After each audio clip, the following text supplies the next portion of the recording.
A big win this morning for hospitals and doctors who treat Medicaid patients. Governor Josh Stein announced that he's ending reimbursement cuts to providers who serve Medicaid patients. WRAL state government reporter Will Doran spoke with the governor this morning, and he joins us now in studio. Will, these cuts were meant to address a multi-million-dollar shortfall for Medicaid. What's the long-term impact of ending them?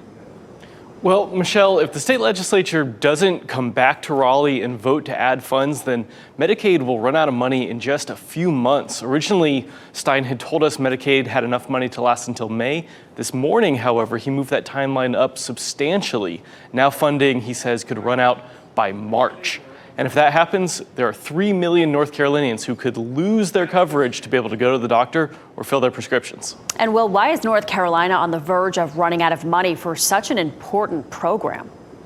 Well, we're the only state in the country without a new budget, and that has left us operating on last year's smaller budget. So Stein had cut Medicaid payments to essentially buy the legislature more time to pass a budget. But this morning he said that strategy has been losing in court, and so now he is amping up pressure on Republican lawmakers to get the job done. The General Assembly has failed to fully fund Medicaid, forcing cuts to provider rates and leaving people and providers stressed and vulnerable.